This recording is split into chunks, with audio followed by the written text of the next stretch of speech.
주후 60년 베드로가 죽기 전에 베드로가 죽음을 앞두고 사람이 살다가 내가 곧 죽겠구나 라고 하는 것을 아는 것도 은혜인 것 같습니다.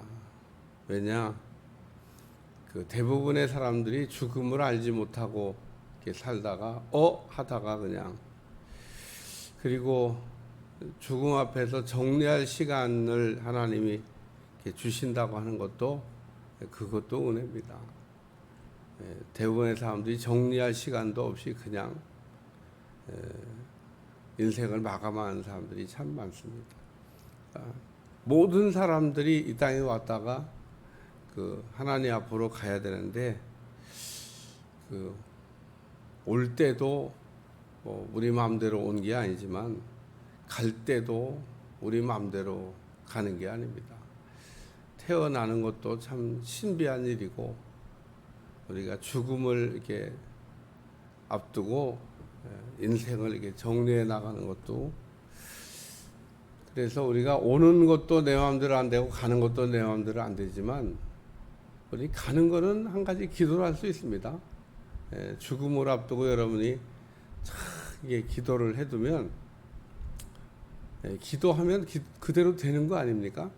그러니까 우리가 왜 죽음을 앞두고 어떻게 죽을 건가에 대해서 기도를 이렇게 잘해야 되냐? 하나님 앞에 가서 섰을 때 우리 하나님이 착하고 충성된 종이다, 잘했다.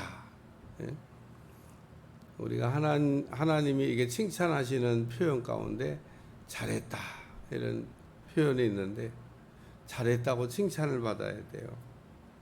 우리는 어떻게 하면 잘했다고 칭찬을 받을 수 있을까? 우리가 생각할 때는 막 땅에서 엄청난 일을 막 해야 잘했다 이렇게 칭찬받을 것처럼 생각되지만, 달란트에 비해서 보면 뭐 엄청난 일과는 별로 상관이 없습니다. 우리 주님이 종들에게 아주 엄청난 걸 맡기시지, 뭐 얼마 안 되는 달란트가 사실은 뭐 이렇게 금액이 조금 나가는 건 아닙니다. 한 달란트가 굉장히 돈으로 따져봐도 뭐 엄청나긴 합니다만은, 그러나 달란트에 비유해서 보는 대로 하나님 편에서 볼 때는 작은 겁니다. 작은 거. 내가 작은 일에 충성하였으며 내가 내게 많은 것으로 맡기리니. 5달란트, 2달란트 받았던 사람들은 더 맡기신다고 그랬으니까 5달란트 가지고 2달란트 가지고 정말 막 최선을 다해서 일했더니 또 일 시킨다고. 어쨌든 일을 하는 게 은혜인데, 1달란트 받은 사람은 일하기 싫어하다가 망했습니다. 그러니까 오늘 우리는 엉덩이가 무거운 사람이 되면 안 돼요. 일하는 거를 즐거워해야 됩니다. 천국에 가면 놀고 먹는 데가 천국인가? 그런 상상을 하는 분들이 있는데, 천국은 결코 놀고 먹는 데가 아닙니다. 에덴 동산을 통해서 천국을 우리에게 가르쳐 준 말씀도 읽어보면 천국은 놀고 먹는 것이 아니고, 땅에서는 우리가 노동을 해도 기쁨이 없는 이유는 땅이 저주를 받았기 때문에 기쁨이 없는 거지, 사실은 일을 하고 난 다음에 우리가 뭔가 열매를 거둘 때 농부들이 얼마나 기뻐합니까? 그게 정상적인 소출을 거둔 게 아님에도 불구하고 기뻐하잖아요. 그 이유는 일한 거에 열매를 거둘 때 기뻐하는 겁니다. 그런데 천국은 말할 게 없죠. 오늘 재림에 관한 말씀인데, 어제도 재림에 관하여 그래서 말씀인데 오늘도 재림에 관한 말씀입니다. 3장 말씀을 동그라미로 3번 이렇게 나눠놨는데, 다 그 얘기가 그 얘기인데 이렇게 동그라미로 나눠놨냐. 나누어 놨다는 거는 나누어 놓은 거에 의미가 있습니다. 오늘 말씀을 이렇게 읽다 보면 3가지 내용을 우리에게 들려주고 있는데, 첫째는 온전해야 된다. 예?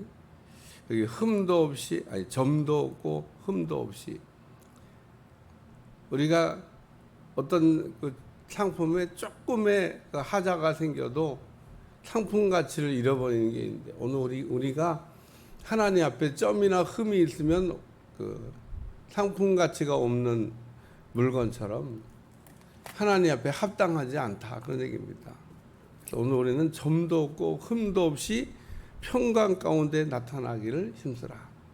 하나님 앞에 섰을 때 우리가 온전하기를 힘쓰라는 겁니다.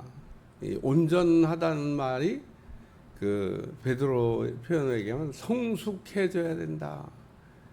오늘 미성숙한 사람은 그게 바로 온전하지 못하는 거예요.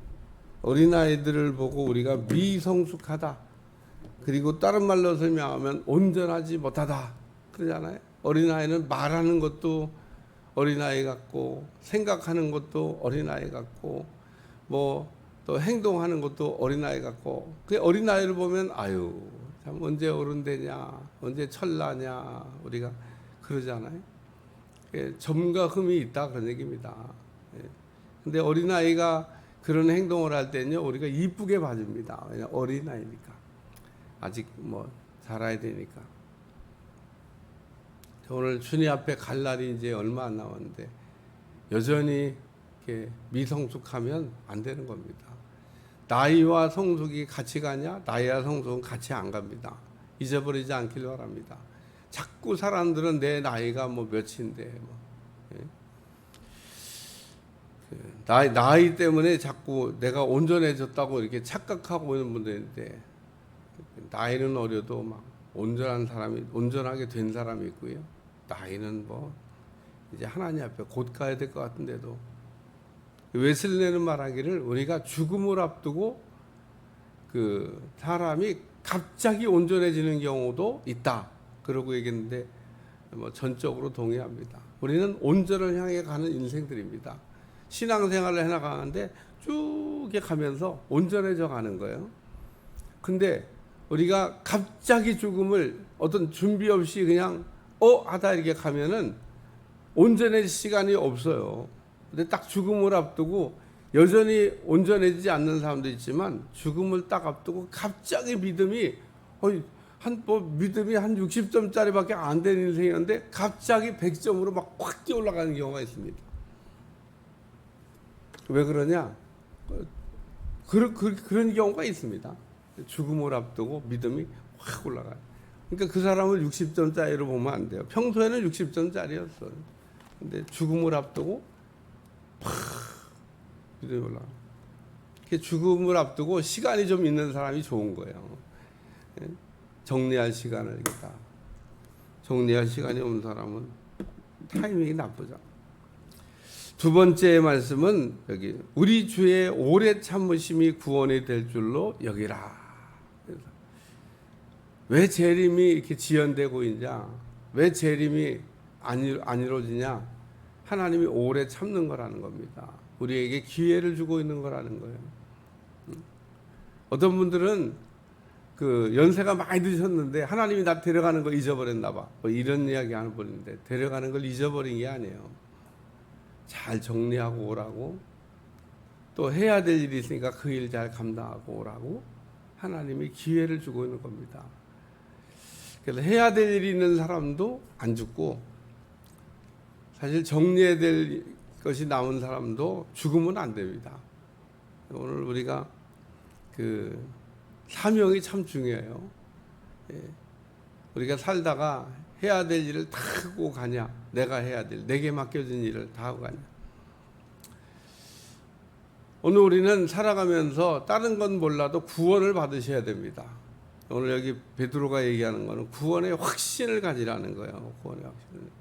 예수님을 굳게 붙들어야 된다, 그 얘기를 지금 하고, 우리의 구원은 오직 예수님을 통해서 얻는 거기 때문에, 첫째도 예수님, 둘째도 예수님, 셋째도 예수님, 예수님 외에 구원이라고 하는 말에 다른 걸 갖다 섞으면 안 됩니다.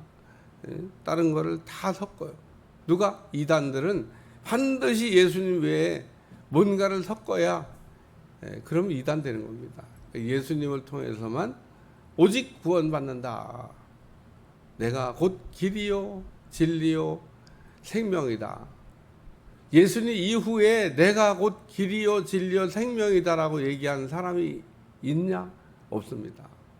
잊어버리지 않기를 축원합니다. 예수님 이후에는 내가 곧 길이요 진리요 생명이다. 나로 말미암지 않고는 아버지께로 올 자가 없다.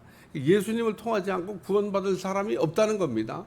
우리는 반드시 구원을 받으려면 예수님 붙들어야 되고 예수님을 통해서, 그리고 우리 주님이 재림은 반드시 이루어진다는 겁니다. 이 땅에 우리 주님이 구원자로 오신 것처럼 심판하시러도 오신다, 그 얘기고, 마지막은 여기 이 15절 말씀, 아니 16절 말씀에 또 그 모든 편지에도 이런 일에 관하여 말하실 때 그 중에 알기 어려운 것이 더러 있으니 무식한 자들과 곧되지 못한 자들이 다른 성경과 같이 그것을 억지로 풀다가 스스로 멸망하였느니라. 여기 성경을 어거지로 풀지 말라. 억지로 성경을 풀지 말라고 하는 말씀은 성경이 말하고 있는 것 이외에 상상력을 동원하거나 궁금해하거나 알려고 하거나 그러지 말라는 겁니다.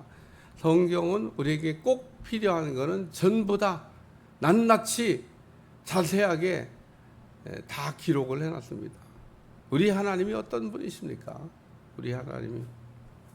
그래서 오늘 성경이면 된다라는 생각을 우리가 잊어버리면 안 되고, 오늘 성경에 그래서 지난 수요일 날도 이렇게 말씀을 우리가 전하면서 그 민수기에 있는 말씀만 읽으면 꼭 하나님이 무슨 정탐꾼을 들여보내는 것처럼 이렇게 그 기록이 되어 있잖아요. 근데 신명기를 딱 참고해 보니까 어머, 이게 아니고 이스라엘 백성들이 그냥 하나님 들어가라고 하는데 거기다가 토를 달고 그냥 정탐꾼 보내면 안 될까요? 그래서 일어난 일이구나 라고 하는 걸 우리가 알듯이, 우리가 성경에 이렇게 민수기에 빠진 거를 신명기에다 보완을 해놓고 이런 식으로 성경의 그 내용들을 우리가 잘 살펴보면 우리에게 필요한 모든 것들을, 그러나 무슨 성경에 무슨 짝이 있다고 짝 맞추기처럼 하는 그것도 바로 성경을 억지로 풀려고 하는 사람들이 사기치는 전형적인 방법이기 때문에 성경의 말씀이 무슨 짝이 있는 게 아닙니다. 예언과 성취라고 하는 그 도식은 있습니다. 하나님이 예언한 말씀은 반드시 이루어진다. 그게 짝 맞힌 게 아닙니다. 하나님이 선지자들을 통하여 하신 말씀을 보증하시고 그 말씀을 이루셨다라고 하는 걸 우리에게 보여요. 그게 짝 맞히는 게 아닙니다. 선지자가 한 말씀을 찾아보면 반드시 진짜 선지자들의 말은 그대로 됐다고 하는 그런 내용들을 성경에 이렇게, 그래서 그런 걸 우리가 예언서라 그렇게 얘기합니다. 그래서 많이 예언한 사람은 대선지자, 조금 예언했으면 소선지자. 오늘 하나님의 말씀을 그러므로 어거지로 우리가 풀지 아니하고 그냥 성경이 말하고 있는 대로. 그래서 오늘 본문도 제가 읽으면서 재림에 관한 말씀인데 우리 주님 다시 오실 때까지 온전하게 우리 주님을 기다려야 된다. 또 우리 주님은 반드시 오시는데 아직까지 안 오신 거는 기회를 주고 있는 거다. 그 재림에 관한 말씀을 어거지로 막 이렇게 사기치려고 풀면은 안 된다. 그냥 주님이 오신다고 하는 걸 믿고 기다리면 된다. 뭐 그 정도의 내용을 베드로가 말씀하고 있고, 베드로후서는 세 가지 내용으로 그리스도인의 성숙에 관해서 거짓 교사들에게 속지 말라고 하는 말씀을, 재림은 반드시 일어날 거기 때문에 이루어진다는 얘기를 우리에게 가르쳐주고 있습니다. 이렇게 해서 또 베드로후서 말씀도 이제 다 다루게 되는데 내일서부터는 요한 1, 2, 3서 대단히 중요한 말씀입니다. 요한 1, 2, 3서 말씀을 통해서 은혜 받도록 하겠습니다. 기도하겠습니다. 하나님, 베드로 전후서를 통하여 우리에게 말씀을 듣고 깨닫게 하심을 감사하며 은혜로운 말씀들이 우리 심령 속에 절절히 이제 우리가 뿌리를 내리도록 축복해 주옵소서. 감사드리며 예수님의 이름으로 간절히 기도하옵나이다. 아멘.